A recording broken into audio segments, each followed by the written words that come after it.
I overheard my wife saying her ex was better in bed than me, so I left without a trace. Now she wants me back, but it's too late. I never expected to hear it. Honestly, it didn't even cross my mind that she might say something like that.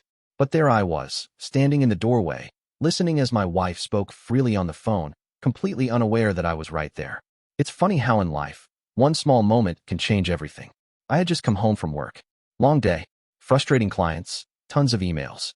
I needed a beer and a quiet space to unwind. But when I walked through the door, I heard her voice, soft but unmistakable. I froze, not sure whether I should announce my presence or wait and see what was going on. Something inside me told me to stay quiet. I was already used to her spending hours on the phone, catching up with old friends or family. But this time, something felt different. Her tone was lighter, flirtier even. She wasn't laughing like she usually did with her sister, or talking about the mundane parts of her day like she would with her mom. No, this conversation had a different air to it, like something was being carefully hidden, something she didn't want me to hear. I stood still, straining to catch every word. I don't know how to say this, but he was just better, you know? Like, everything was smoother, easier. It felt more natural. My stomach sank.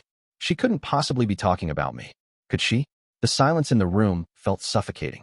I told myself that maybe I misunderstood, or maybe it wasn't as bad as it sounded. But then she said it again, as if she didn't realize the damage her words were doing. I don't want to sound terrible, but he just knew how to, make it right. Everything just clicked between us. It was better than what I've got now. Honestly, I think about it sometimes. I couldn't move. I wanted to yell, to storm in there and confront her right then. But something stopped me. A gut feeling, or maybe just the sheer disbelief that this was happening. Her ex. I had always known about him. They had been together for years before we met. I knew he had a significant place in her past, but I never thought he'd still have this kind of hold over her. And then hearing her say that, in such an offhand way, it gutted me. I kept listening, unable to tear myself away, even as my chest tightened with every passing second. And don't get me wrong, she continued. I love him, I do. He's a great guy. But when it comes to that, I don't know if we'll ever really be on the same level. It's not the same. I think it's why I always get so frustrated. I wish I could get that back. I could feel the heat rising in my face, like I was burning from the inside out. How could she say that? Why would she say that? To anyone? To him? I couldn't stand it anymore. I walked away, not making a sound. The anger swelled in me like a wave, and it felt like I might drown in it. I didn't know what to do next. I wanted to explode, confront her, but I didn't. Instead, I grabbed my jacket and left the house. I didn't know where I was going. My feet just carried me. I walked through the streets aimlessly, my mind spinning in 1,000 directions. The city was buzzing around me, but I couldn't hear it. All I could think about was what I had just heard. How could she have felt that way? How could she have told him that? Was I not enough for her? Or worse, had I been so blind to what she wanted, so caught up in my own routine, that I hadn't even noticed? I had never felt more distant from her than I did in that moment. My thoughts ran wild, and I couldn't shut them off. I just needed to get away. I needed space, time to think. I didn't go back that night. Instead, I drove around, aimlessly. I stopped at a bar at some point, drank more than I probably should have, and let the anger consume me. Eventually, I ended up at my brother's place. I had called him, told him what happened in a roundabout way, but didn't give him all the details. I didn't want to admit how much it hurt to hear her say those words. He knew I was upset, but he wasn't exactly the type to offer comfort. Still, it was a distraction. It kept me from going home and facing her. I stayed the night, not sure what I was even doing, just waiting for some clarity to hit. It didn't. When I finally woke up, I realized something. I didn't feel any better. If anything, I felt worse. But what really hit me was the fact that I had been avoiding her, avoiding the problem. And even worse, I had this gut feeling that if I went back and faced her now, the confrontation would just leave me more broken than I already was. So I made a decision. I didn't go back. I disappeared. I just vanished. I didn't pack my things. I didn't leave a note. I didn't send a text. Nothing. I just left, as if I had never been there. I figured I'd give myself time to breathe, and maybe in doing so, figure out what I truly wanted, what I really deserved. I couldn't stay in that house. Not after what I overheard. But in that moment of silence, I realized something else. I wasn't just running away from her, or from that painful conversation. I was running away from myself, from the person I had become, the man who had been so wrapped up in life's distractions that he didn't see his marriage slipping through his fingers. And I wasn't sure if I could ever fix it. The first few days were strange, a blur of emptiness and a lingering sense of disconnection. At first, I thought the silence would be comforting. It wasn't. It was deafening. I stayed with my brother for a couple of days. At first, he tried to act like everything was normal, like he didn't know what had happened, but I could tell he was walking on eggshells. He wasn't one to ask many questions, which made things easier on me, but also harder. I didn't want to talk about it. I didn't know how to. And even if I did, what could I say? How could I explain that I had overheard my wife telling someone that her ex was better than me in bed, that she missed what they had? What kind of man admits to something like that? Instead, I just stayed in my head, replaying the conversation over and over. The words echoing through my mind, sharper each time. Better, smoother, natural. I couldn't shake them. They haunted me more than I cared to admit. The more I thought about it, the more I began to wonder, was she right? Had I been failing her? Maybe I had become too complacent, too comfortable in our routine. I had my job, my responsibilities, my hobbies. I thought I was doing everything right. But apparently, somewhere along the line, I missed the mark. I was so caught up in the life I thought we were building that I didn't realize how distant we had become.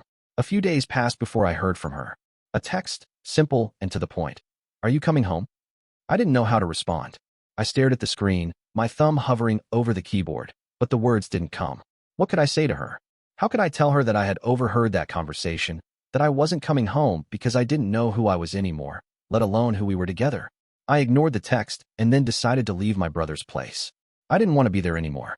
I needed space, more space than I thought I'd ever need. I drove for hours just to clear my mind. I didn't want to go back home yet, but I also didn't want to feel trapped in a cycle of running away. The world outside my car was just as empty as I felt. I could hear the hum of the tires against the pavement, the occasional sound of an engine passing by, but none of it registered. I wasn't even sure where I was going anymore, just that I needed to be somewhere else, anywhere else. But no matter where I drove, the reality of what happened kept gnawing at me.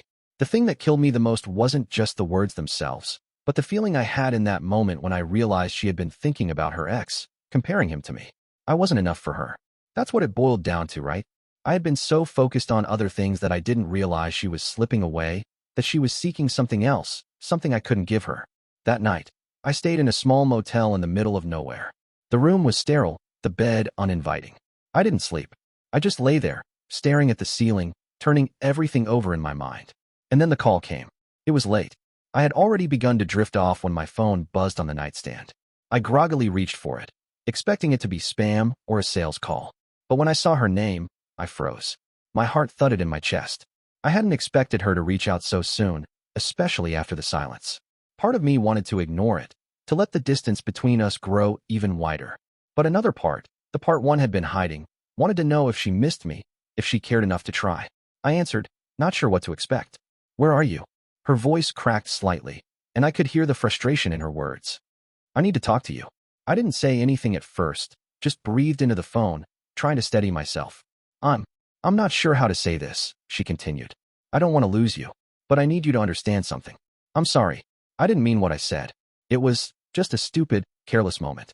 I didn't realize how much it would hurt you. I never wanted to hurt you. I wanted to believe her. I wanted to forgive her in that instant and just go back home. But the words she said, the way she had casually compared me to someone else, they were still so fresh in my mind. I could hear them ringing in my ears, over and over. I don't know if I can just forget what I heard, I said quietly. The anger had faded now, replaced with something else, something like disappointment. I'm not sure how to move forward from that. There was a long pause, and I could hear her breathing, like she was trying to figure out how to repair the damage. But in that moment, I wasn't sure if it was even reparable. Please come home, she whispered, barely audible. We can talk about it. I swear I'll do whatever it takes to fix this. I wanted to say yes. I wanted to go back and pretend that things could go back to normal.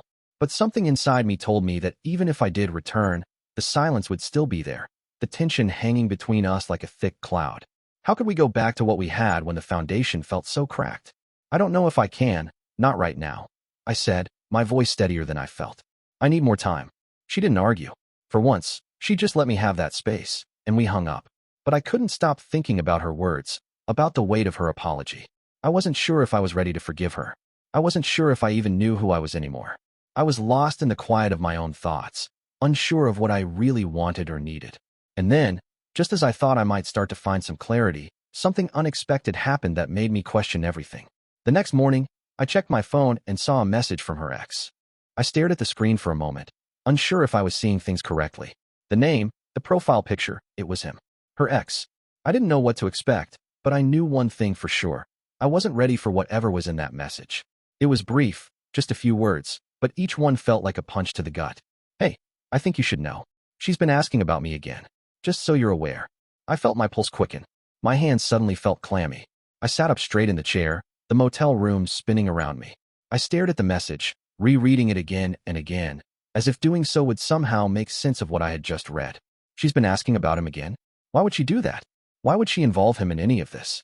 And then, a cold realization settled over me. What if she never really stopped thinking about him?